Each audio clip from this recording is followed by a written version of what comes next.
जय श्री कृष्ण। राधे राधे।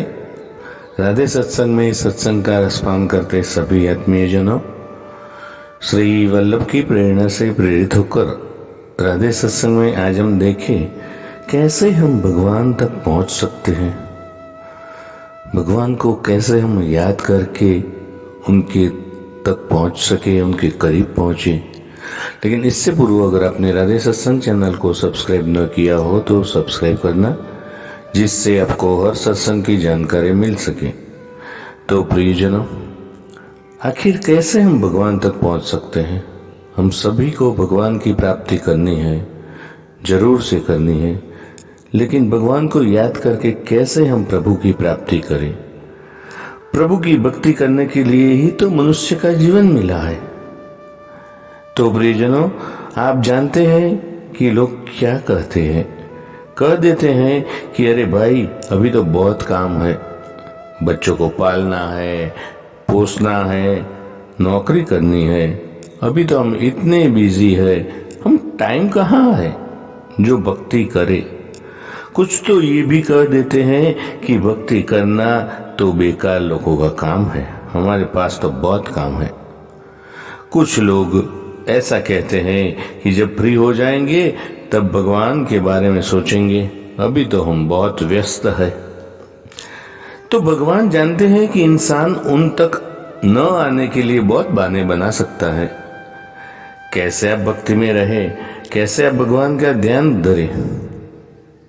कई बार लोग मुझसे पूछते हैं कि हम कभी मंदिर नहीं जाते, हम पूजा पाठ नहीं करते, तो इसका मतलब क्या हम पापी हैं?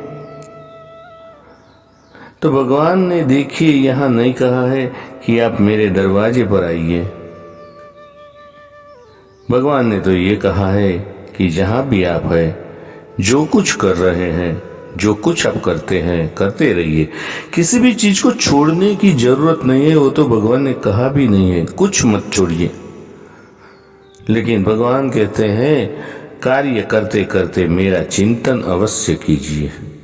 सर्वेषु कालेषु, हर वक्त, हर समय, हर पल, हर क्षण मेरा स्मरण करते रहिए। सर्वदा सर्वभावेन भजनीयो रजातिप। तो भगवान ने बहुत सुंदर नुस्खा बताया है कि कैसे हम भगवान तक पहुंच सकते हैं। भगवान को याद करके है ना। भगवान को याद करना बहुत सहज है, बहुत सहज है। लेकिन इसके लिए हमें याद रखना होगा कि भगवान से हमारा संबंध क्या है।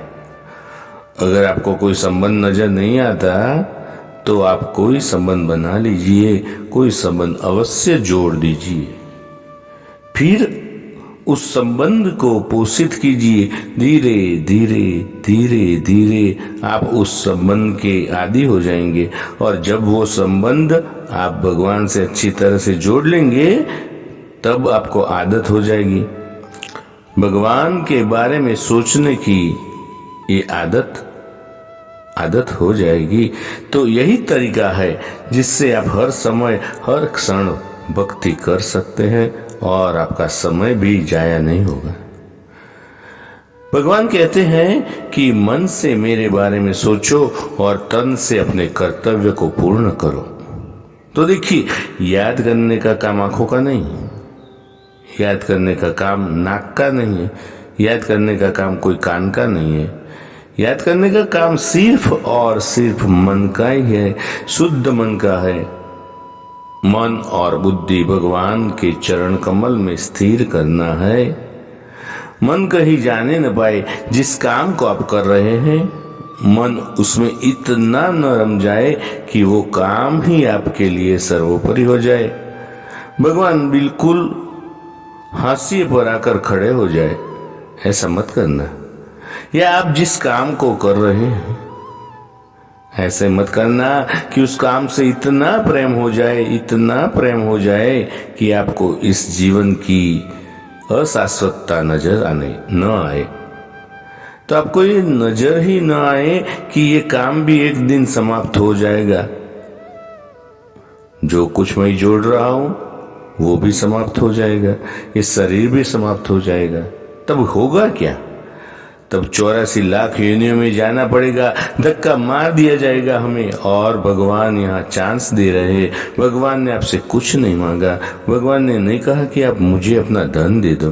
भगवान ने नहीं कहा कि आप मुझे अपना सुंदर तन दे दो।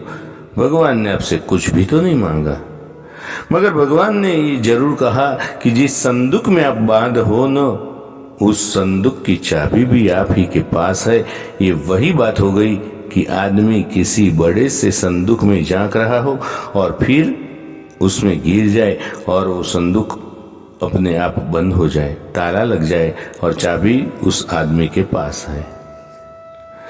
तो भगवान यहाँ बता रहे हैं कि जो ये माया जाल रचा हुआ है ना, इस माया जाल को काटने के लिए मैंने ही आपको अस्त्र भी प्रदान कर दिए है। सुंदर 2 अस्त्र आपको दे दिए हैं और वो है मन और बुद्धि।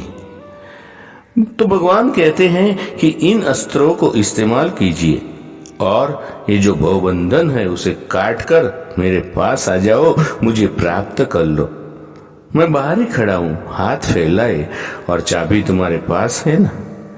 तो भगवान ये कहते हैं कि मन और बुद्धि भगवान को समर्पित कीजिए ताकि आप अंततः भगवान को प्राप्त कर पाए। तो प्रियजनों, इसके साथ ही आज के सत्संग को श्री वल्लभ के चरणों में समर्पित करके अत्रय विराम ले। फिर मिलेंगे राधे सत्संग में नए सत्संग के साथ। जय श्री कृष्ण। राधे राधे।